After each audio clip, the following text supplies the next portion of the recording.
Hello and welcome to another edition of Kaleidoscope on Channels Television. Thank you so much for joining us today. I'm Anne Nwawadu.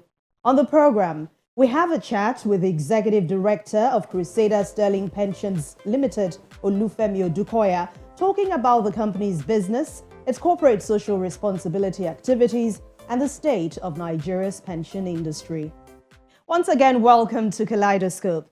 Crusader Sterling Pensions Limited has been in the business of driving activities to improve the pension industry right here in Nigeria. But let's find out more about them.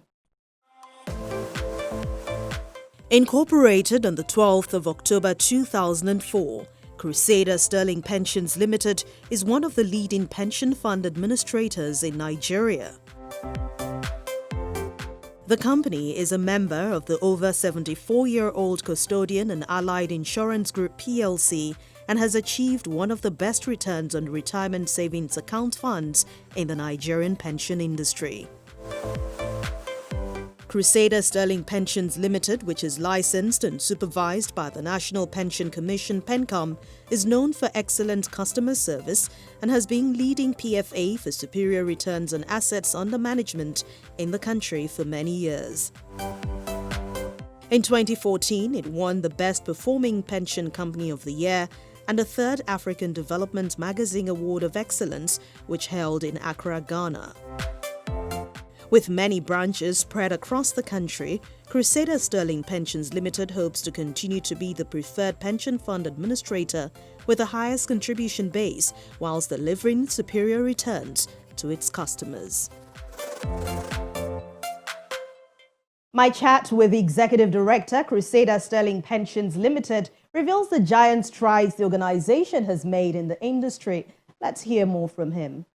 So let's go back 16 years ago when the government of Nigeria gave the private sector the opportunity to handle pensions. How well do you think the industry has fared?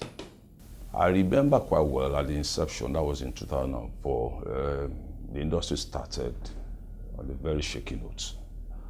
And that was with a liability. Government had a liability of almost 2.4 trillion, owed to only public servants. Then even the private sector hadn't got anything really in the mold of pensions. So you can imagine that time, run down 16 years down the line.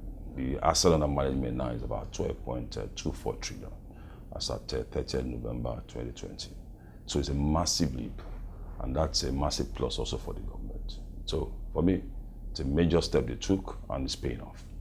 So now the industry is now managed not by government alone. The government is there as a regulator. It's now managed by private hands, by PFAs and PFCs. So the tripod, PENCOM, PFA and the PFC, they now jointly manage pensions for the country. So it's good. Now, even beyond that leap of 2.4 trillion of liability to 12.24 trillion assets, okay, as we speak, the government was able to license about 22 PFAs as we speak. We have 6 closed pension fund administrators, and we have 4 pension fund custodians. Now, these 3 plus the regulator, they make up the industry, all right? And altogether, they also make up the entire asset of 12.24 trillion. And with regards to the number of registered contributors, as we speak now, we have about 9.19 million. All right, but at the beginning, the projection was not was usually ordinarily more than this. By now, the projection was supposed to have hit about 45 million. But hey, you now begin to wonder, 45 million minus 9, we are the rest. Over time, I think sometime last year, we discovered that the major gap is from the informal sector. Quite a number of our populace are working in the informal sector. So that's where it is. So last year, sometime, I think it was in May, yeah, the government licensed opened up the sector now to informal sector. Now saying that whether you are a formal person working on that, whether you are formal working in the office, or you are informal working, doing your own thing yourself, you're an organizer, you're an entertainer, or you are a professional, just do your thing yourself. You are also, there's an opportunity now for you to also do pensions. So you can see that everybody's now in that net. So at the end of the day, the idea is that once you are too old to work, you will have something to fall back on when your very old age to eat from. as against what we had pre-2004. So that's just in a nutshell how the industry has fared. Let's talk about your organization, Crusader Sterling Pensions, which is a member of the Custodian Investment PLC. What are your core values and how satisfied are you with what you have achieved in the last 16 years? Our core values has also stirred us over the years. Our core values are first, integrity. The second one is devotion to customers, and the third one, professionalism. We take these three things very, very key. In actual fact, they are the foundation on which we operate. Okay, we also created for ourselves, when we started, our mission statement. And that is to be the preferred pension fund administrator with the highest contribution base whilst delivering superior returns. The preferred, that word, that phrase is very key. That is, when they wake you up anywhere as a potential contributor, the first thing that will come to your mind will be Crusader Sterling Pensions. Okay, everybody likes to deal with someone who has integrity. Everybody likes professionals, and everybody likes someone who would naturally devote to caring for him. So we were able to craft those three core values, and that helped us. Over time, the company as we speak today, we boast of our asset under management is up over 330 billion. And as we speak, we paid over 75 billion to retirees, and they are numbering more than 25,000. All right, and we don't take them for granted. Because they are like our own employers. Okay, that is the reason why we are here. The company also has done so well with regards to how efficiently we managed the funds under our management. Now, what do I mean? You know, it appears as if the industry does the same thing, all the PFAs, but what will stand you out, all right, will be how effective and how efficiently you've been able to manage the funds under your management, and that you will see in the investment returns you give to your contributors. I make boast to say that when we closed last year, that's 30th December 2020, we closed with the highest fund price in the industry for Fund 2, which is the default fund. Okay, and our leadership is not just now. We've led the industry in this regard for the last 15 years, about 10 to 12 years. Okay, what do I mean? We were the first, every PFA started from 1 naira. We were the first PFA to hit the 2 naira mark, meaning that we've returned 100% returns for our contributors then. We're first to get to 3 naira, all right? Meaning that we've done 200% returns to our contributors. So as we speak now, at 5 naira, 80 and 36 kobo, meaning that we've done from inception to date 480% returns. So what it means is that if you were with us at the beginning of 2006, you had ₦1 million. You didn't even make any contributions at all. And you want to exit now, you'll be exiting with 5.8 million. Literal meaning. So it tells you how it's hard work, and we didn't get there by dint of accident. It's also employing our skills and tactics. We also have a management that is very rugged and understands how the market works. So let's talk about your corporate social responsibility initiatives now, which every organization must do as a business. What are the pillars that help you implement these initiatives, and how do you go about them? Okay, thank you. For us, we operate as a group under the Custodian Investment PLC, and our major focus and impact is on education firstly, education, health, and community development. In the past years, we've had a remarkable impact in those sectors, starting with education. Okay, our focus has also been, we looked at the electronic or digital space, primarily for secondary schools and the public as a whole. So we identified the schools that we could make direct intervention. We started with Lagos City Council Secondary School in Saboda. What we did for them was to recreate their computer center. Okay, on getting there, they just two old archaic computers. We dropped for them 20 laptops, HP laptops. We recreated the environment, gave them inverter, maintained everything, and we are so happy. Until date, we still ensure that we sustain and maintain it for them. Okay, we also moved to the Lupeji Public Library.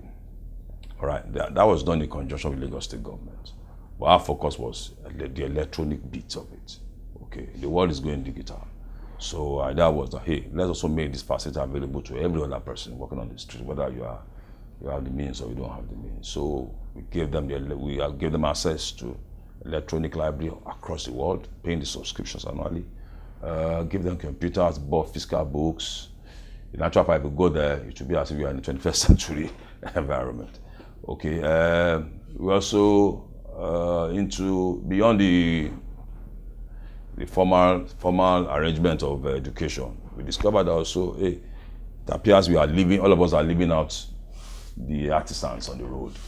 So we identified a particular NGO for vocational training. So we assisted in setting up a vocational school and renovated the building, supported as much as we could, got students, and that was done last year. The vocation started with 40 students, but however, COVID disrupted slightly, but they are still going on strong. Okay, across our group head office, we have a Reagan Memorial School where, from time to time, you see new recruits from our academy and management staff visit for financial literacy education, teaching them how the real world is outside there and for free. And also, there's no time they leave there without establishing a project or two, so as to the students and everybody to have a feel of what it is outside there. Okay, that's for education. Okay, for community development, we are also into road renovations. That's why a lot of roads we've identified. We've started, we've done some renovations, and we're also maintaining. Even including roundabouts. The Sabo roundabout you see there is also maintained and sustained by the custodian group. Okay, and there are quite a number of projects that we are still running across the. For health, okay, we're not looking at because apart everybody is doing almost the same thing. The interventions we want to make, our plan is to have a unique intervention, and the plan is to build an accident emergency, outfit along that Lagos-Ibadan expressway, and I know that we've made direct contact with the government to allocate the land and a piece of land. It's almost done, and so once that is done, it's a major project. I'm sure everybody will be happy with. You and I know that on that road alone, quite a number of accidents will happen, and before they get any help, they have to reach the town. Up until recent, I think the Redeem Camp 2 has been assisting. But hey, where we are looking at is almost in the middle of the express road. We have no access to the closest city, is almost far away. So to be right there on the express. So that's some of the projects we are going to look at to achieve and deliver this week. But beyond that, we also encourage, from time to time, we invite lawsuits to our offices for individual blood donation. It will be amazing. I'm telling you, it will be amazing. So nobody's forced, but it's an annual thing that is done. And the past 4 years now, that has been consistent. Just donate blood for, if you have ever been in that situation where you need blood, I've experienced it before. Not me now, but someone very close to me. So I knew how it was tough to get blood. So that's been something we do consistently on it. Also for COVID, during the last shutdown, we also impacted in our own little way. First and foremost, we tried under also the same group. The group had this, we have this company also. I didn't mention it earlier. We call it Custodian Foundation. That's the group where all of these social responsibilities are carried out. Okay, we made sure we carried out the insurance cover for medical people. And that was huge. But we didn't do it alone. What we did was to ensure that we gathered people together, co-insurance companies together, and to make sure that people were fully covered. Okay. Beyond that, palliatives were provided. For almost 2 months running to the immediate community. That was done also. Okay, and the goodwill earned from that was massive.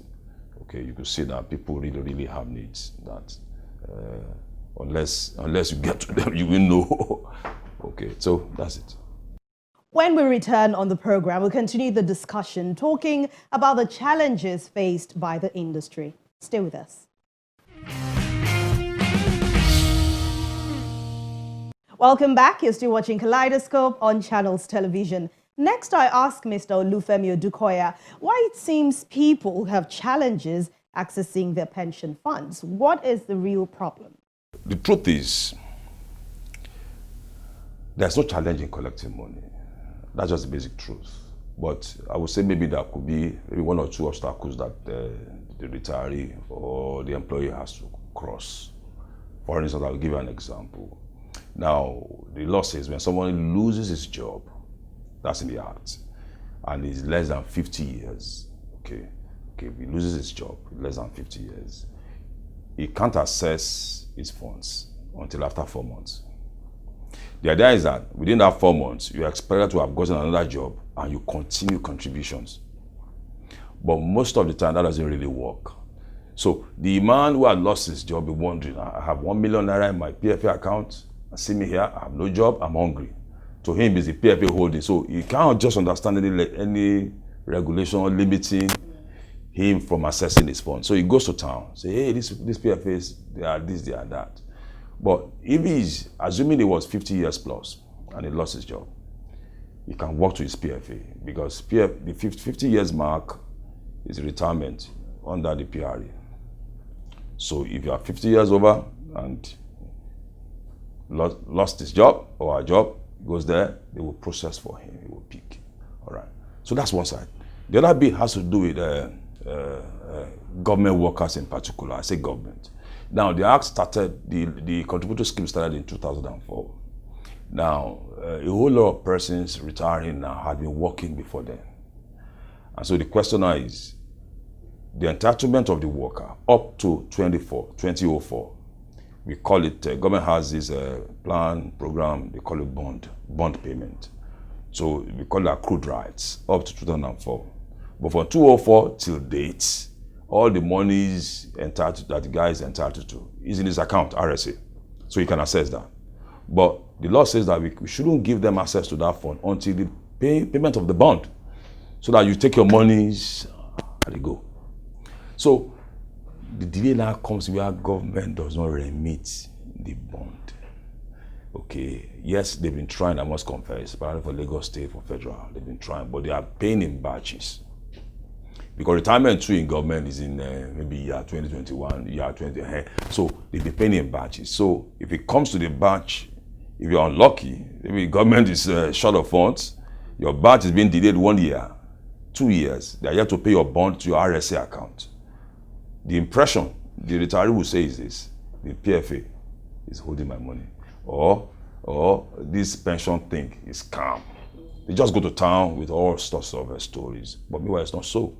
But for those who understand that until government pays bond, they can't access the RSA balance. So what government is now doing is to make sure that they fast track the bond payments for every other year. And I think they're going to catch up. All we just need to be patient for them. So it's just about, there's a rules, people going about town saying they don't pay. Maybe one or two other reasons could be one's a retiree or someone who has lost his job does not have the completed documents. For us as a PFA, what we do is we've given ourselves a target to say, once a retiree comes to our office, drops the correct documents, complete documentation, in 12 days' time, your money should be in your account. And we've met it. By the grace of God, we've met it. We earlier gave ourselves 15 days, but gradually we are reducing those lags. And the 12 days not because we want to sit on the funds. The regulator must approve every payment going out, and it must go to your bank. So those days for approval, those days of sending, those days of sending to your bank have been properly captured within the 12 days. So really, no retirees will have any cause for complaint. But for private sector, that's almost pretty straightforward. They just come with documents, they sign, they register, and they're out. Okay, but of recent, the introduction of recapture, data recapture, and also maybe increase the lag time for some people. For instance, someone who registered as a miss, all right, and by the time he's now maybe retiring, he had not done proper change. Okay, he has not also done change with his BVN or his NIN. His NIN too is different because now without NIN we can't pay. His NIN is also different from what is presented to us. Oh, he must go and complete that process first before we pay a dime. So someone going through that stretch of hassle will now just assume, say this PFA, they don't pay. No. There's no PFA who won't pay if you submit the right documents. There is none. And the documents are pretty straightforward. What are those challenges faced by the pension industry in Nigeria, and what do you think can be done differently? Right on top of my fingers, I could just start with the remittances.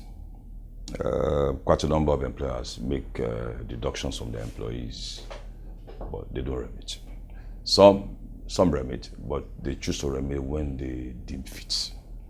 Ordinary remittance should be 7 days by the law. The law says that 7 days once you pay salaries, the remittance should have been in the accounts of your employees. But accountants, owners of businesses just choose their own timing. That's one. Two, for government sector, for government, the public sector, state governments, quite a number of them are yet to even log into this contributory scheme. Okay, and for those who have already in the contributory scheme, they're not even making remittances at all. We have a number of them across the entire state. What they will always tell you is that paucity of funds. Okay, but that's story. Okay, at the end of the day, these people will retire one day. How do you want to get them paid? The airlines start making provisions and start paying them now, the better. Okay, maybe the third one I would say would be knowledge. Quite a number of persons just register without understanding how the scheme works. And if we could get remittances as and when due, and in terms of understanding and knowledge, people get to know what the scheme is all about. And maybe lastly, I will also say very quickly is on the issue of enforcement. Okay, enforcement, if we get government to really give the enforcement a bite, all about these people who are reneging on their obligations to pay, I mean, they won't even dare. They won't even dare, knowing that they will also be at the end one day. For the informal sector, for instance, yes, it's been opened, but you are shocked. Quite a number of them are yet to come on board. I mean, it's a noble idea to get everybody here. Once you are 50, 60, in Lagos, everyone of us wakes up by 5, 6, hitting the when you get to a particular age, you can't. I mean, you can't get to 65, so you are working and want to run to an office. So, but what will give you that sustenance is your pensions. That you have something you want to spend behind. 10 years from now, take for example, where do you see Crusader Sterling pensions at? And also for those around you, I mean, as long as your business is there, you also have to take care of those around you in terms of corporate social responsibility. We've always never been doubt as to where we want to be as a company. For us, within the 10 years, we want to be among the top 2 PFAs in this country, leading with asset under management, and so leading with superior returns, and also being the preferred PFA. All about these 3 things is coined in our mission statement. Okay, and we put a whole lot of things in place to achieve that. Okay, starting from our dexterity, I would say, in the way we manage our funds under management, and what we've achieved in the past, which ordinarily would speak to someone to say, if they've done so much in the past, it tells you what they will do in the future. All right. In terms of corporate governance, we are well structured, such a way that whatever we've done today is going to be sustained till 10 years and even beyond. We also have a strategic document to back all of these desires of ours to ensure that which we've set and all of these milestones we want to achieve between now and that 10 years, we've been stated, and as we go on, we measure ourselves against all those things. Okay, with regards to the people around us supporting them. Okay, I didn't mention earlier, we every year visit at least across the entire regions.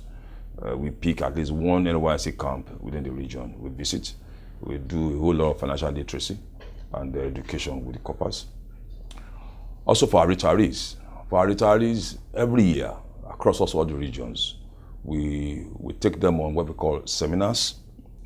Okay, we do seminars, we do a whole lot of enlightenment. In fact, there's a program we call Life After Retirement. That we do both. If you are 6 months or a year to retire, we'll take you on it. Say, hey, Oga client, you are going to retire in a year's time. These are our expectations. These are the things we believe you should be thinking about in terms of investment, be looking at this. So we do that. Then once they're now retired, we also gather them together again to share experiences with them. And we do a mix of those who retired and those who are intending. By the time they hear, like we say in the church, testimonies of what these other guys are doing, it kinds of ginger in their spirit. So this we intend to, consolidate more on every other year. Then maybe lastly, our desire is to also ensure that our returns on investment is sustained forever. And that's the truth. Because that's our core mandate. And that's what we intend to also achieve. The transfer recently opened on the 6th of November. And for us, we're not caught unawares. We prepared for this the past 10, 15 years, 10, 12 years. And so we are here now. The market is just starting. And so for anyone who is discerning, the place to be is Crusader Sterling Pensions, and that's the truth. How and why am I saying so? Just see our trajectory over time. The returns on our funds under our RSA management is huge. It's over time. You don't see this zigzag. There's something about zigzag, that doesn't give you confidence. Ours has just been upswing, and it's been stable. So the place to be is Crusader Sterling Pensions, and that's it. And this is where we draw the curtains on today's edition of the program. Don't forget, you can catch up on youtube.com/channels web. There you can watch past editions of the program. Talk to us. I'd like to get your feedback also. Thank you so much for watching. I'll see you next time. Please stay safe. I'm Anne Nwawadu.